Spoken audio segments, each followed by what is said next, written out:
I'd like to welcome you to Doctor in the Making, where we will be discussing all topics related to medicine with the top influencers and doctors in the state of Florida.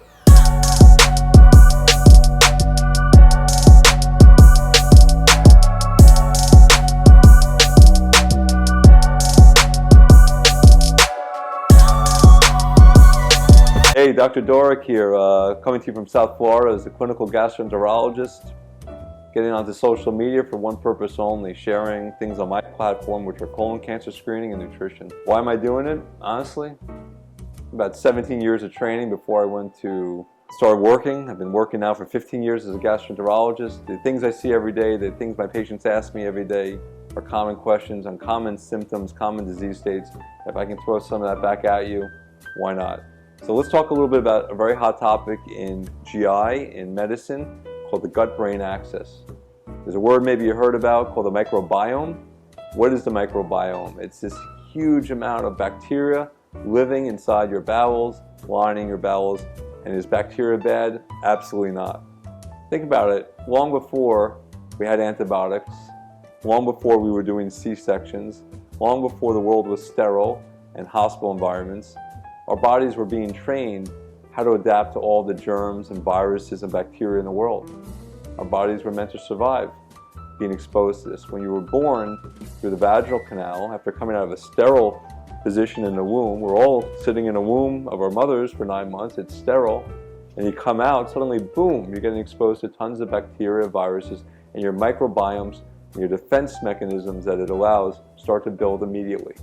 And over the course of your life, especially in the early years, you're building up a healthy microbiome that's based on one thing only, diversity. That means tons of different bacteria, tons of different viruses, tons of different organisms that are supposed to be there to help our body function, to help digest foods, to help send signals to the brain. This is where the gut-brain axis comes in.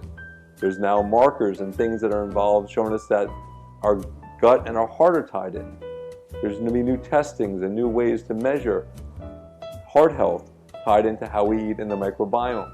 We know that mood is affected by the foods we eat through the microbiome. Again, when you're eating food and you're digesting food, it goes into your small bowel. And in the small bowel, there's these cells that line the coating of the small bowel. And those cells come up and down in these things called villi. It increases the area, so it gives you a lot more surface area to absorb. In those cells, there's something called enteroendocrine, or basically like intestinal hormone cells. So when you eat and there's stimuli, little hormones and little electrical signals get sent up to the brain through the vagus nerve. And all these things have an effect. So when you have foods that are going into your body that are not supporting a healthy, rich, diverse microbiome, when you're taking antibiotics more than you should, or you're focusing more on processed foods versus natural foods and whole foods, you're not allowing a healthy diversity of microbiome growth. Your body's not going to function as well, and your mood can be affected in terms of anxiety, depression. Your heart can be affected, among many other organs. So the takeaway is, not all bacteria are bad. Bacteria is good. A healthy, rich microbiome, a diversity is the key word. And focus on choosing what you're putting into your mouth, what's going into your body, because it's more than just calories. It's actually a lot more than just calories.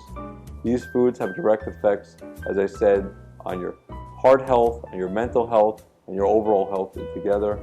So it's Dr. Dooreck from South Florida reminding you, eat smart, eat healthy, look for balance, look for portion control, read about the microbiome, I throw 1 or 2 minute blog articles up because I know that your attention span is about as good as anyone's and as good as mine. You're not going to read much more.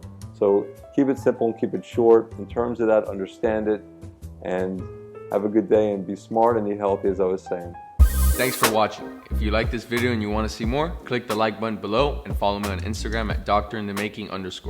Also, if there's a topic you'd like to see us talk about, make sure you let me know in the comment section below. And always remember, be grateful.